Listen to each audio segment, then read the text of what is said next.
Hey everybody, this is Kobe Rex. I'm a licensed loan officer here in Colorado. I'm here with my friend Mike Lyons, who is a realtor with Lujack Group at the Keller Williams Client's Choice. Thanks for joining us today. Thanks for having me. Awesome. Well, sweet. So it is November 2024, but we are doing our stats for October 2024 that have just come out. We're going to do a quick real estate update. So we're going to hit real estate first, and then we're going to go to the mortgage side.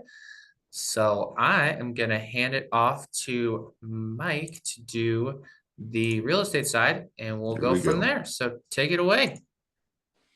All right. Appreciate you, Kobe, for having me. This is my first time doing something like this, so I'm definitely excited. There's some nerves there, but I'm excited to get this information out to everybody who may need it. So here we go. Let's hit that next slide for me. All right, here we go. So jumping right into the stats. And so what we're going to do is we're going to pretty much examine where we were last year at this time to where we are this year at this time, right? And so jumping right into it, total sales that we've had in October. So these are homes that have actually closed in October. Last year we were sitting at 979. This year we're at 1157, which is difference of 178, which is an 18% increase. So we're up there. If you're going to the new listings, which is new listings that have hit the market in October. Last year we were sitting at 1185. This year we're at 1408, which is a difference of 223, another 18% increase there, right? So we're pretty much staying even with the increase. When you go to the total number of under contracts, last year versus this year, 1206 last year versus 1434 this year, difference of 228, which is a 19% increase, right? So we're staying within that same range of increases. Now, where it starts to get a little bit different is when we're looking at the actual homes that are for sale, right? So these are homes that are currently active on the market. Last year at this time, we were at 2,500 roughly.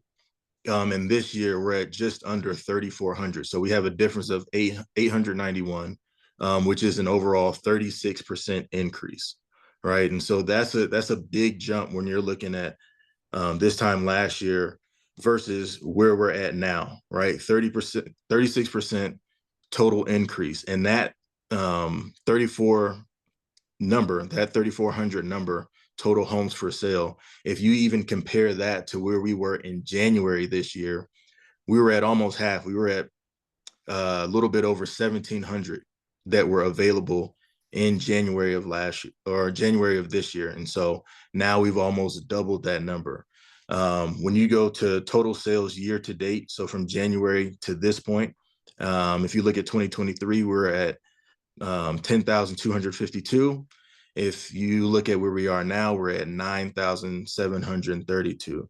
So we are 520 less, which is a 5% decrease, which overall, if you're looking at, the 10 months that we've had, the 10 completed months that we've had so far, it's doesn't seem like it's that much, but the way our market is right now, we can kind of feel, every sort of shift that's happening in our market. And so with the total number of homes that are on the market right now being much higher than they were at the start of the year, and definitely much higher than they were last year, it's like, what are we really attributing that to, right? Is it the state of the market with the rates? Is it, is it because of the political instability that was happening? And we kind of just um, got past that point, with the election being last week. But those things, I think we're seeing that those things did have an effect on our market. And so from a consumer standpoint, for the sellers and for the buyer, Kobe, if you can go to the next slide, I have some key takeaways that we can um, attribute to those stats, right? And so for sellers, if you are needing to sell your home, it is going to be imperative that you list your home at a competitive price, right? I don't think we're in a market now to where we can try to push our pricing 10,000, 20,000, 30,000, and then just hope, some showings come in, hope buyers come in and fall in love with the home and then offer you exactly what you're asking for. There's more homes on the market, which means you have to compete with other, you have to compete with more listings, right? So you have to make sure that you're pricing your home correctly from the jump, right? If you say you list your home at 500 and it really should be listed at 480, that's really not going to be a good look in this market, because let's say you sit on the market for 2 weeks, right? And now you end up dropping price to, let's say, 490. Now you have your clock that's going, right? So um, now you're looking at maybe 14 days on market, and say you don't get anything, then now you have to drop it to that 480, probably where it should have been. And then by that point, the market could have shifted even more. Things move pretty quickly, right? So we want to make sure that your home is listed at a competitive price from the jump. And now going to that next point, if your home is hitting the market, it is definitely imperative now that your home is all the way dialed in. You have to have it in great shape.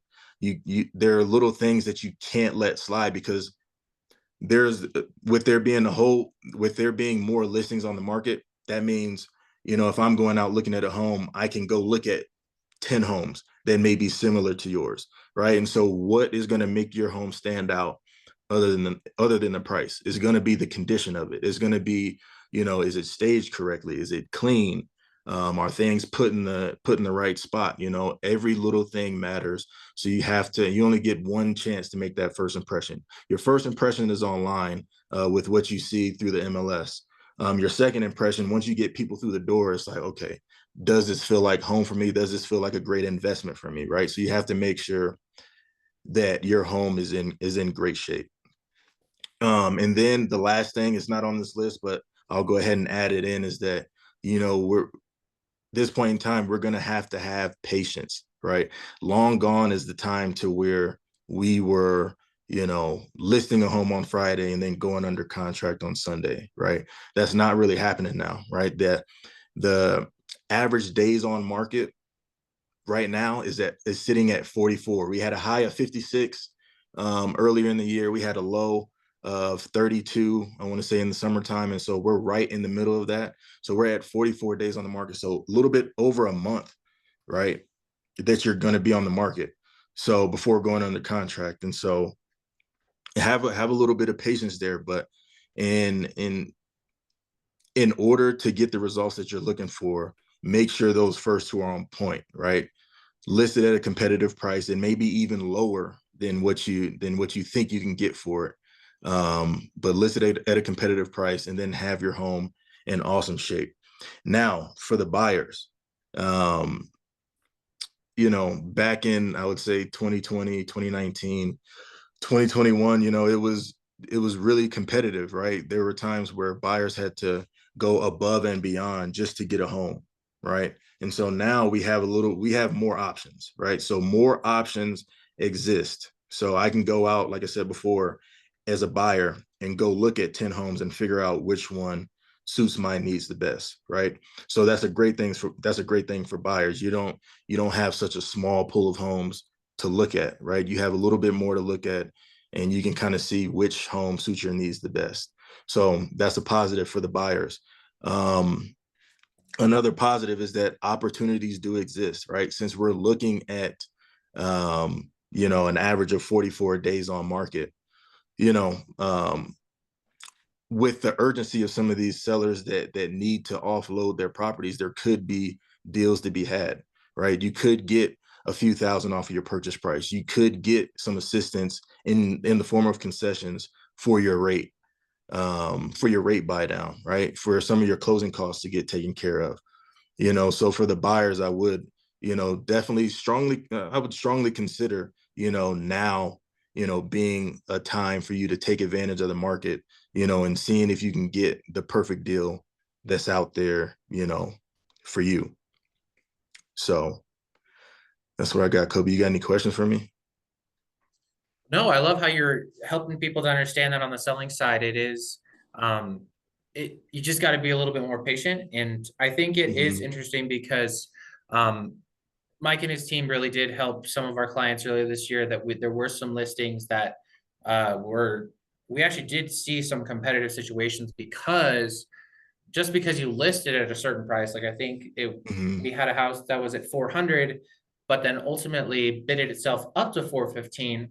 But had it start at 415, it might not have Right. got there. So that's Yeah. why you got to work with a good realtor, because Yeah. it's The, just the the key is, I mean, you have to get people through the door, right? You have to get people through the door. So if your price is the first turnoff, then nobody's even going to come through the door, you know? And so we're seeing a lot of homes now where it's like, where I'm looking through the MLS, seeing what hit the market that day. And I'm like, man, I think that one's like maybe 10,000 too high. I think that one maybe 15,000 too high, you know? So we have to make sure that we're hitting the mark right the first time, right? And you know, obviously with the days on market being what they are, sometimes you, even if you think it may be priced competitively, you know, the market's going to tell you, you know, where you're at. So if you think you're priced competitively and you're sitting for 2, 3 weeks and nothing's happening, now it's time to adjust.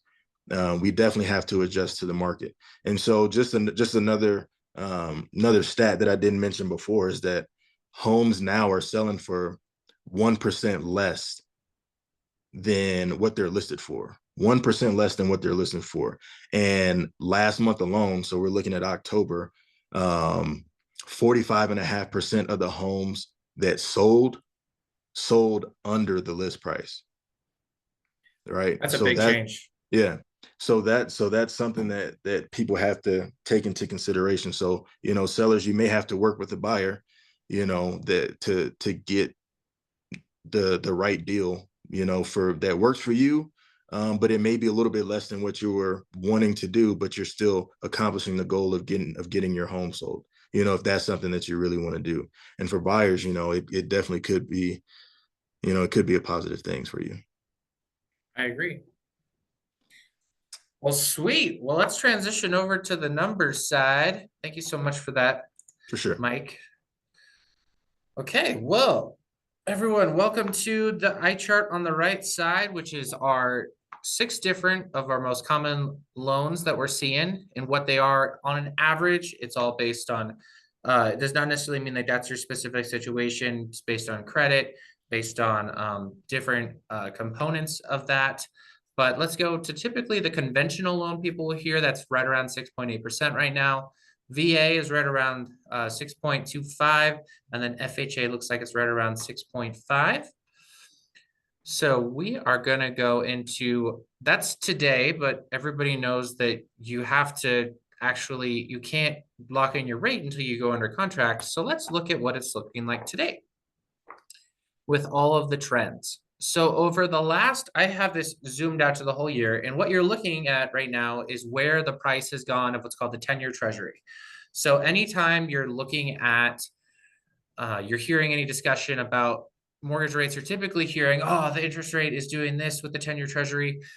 And then the Fed's rate is a different thing, but let's just start with the 10-year treasury. So basically when this is going up, rates are getting worse. When it goes down, rates are getting better. So if you look here, this is in September. This is pretty much the lowest it's been on the whole graph. Compared to right now, we are testing the highs that we saw in July. So sometimes you probably, if you're a homeowner, you got a lot of solicitations in September and August about doing a refinance.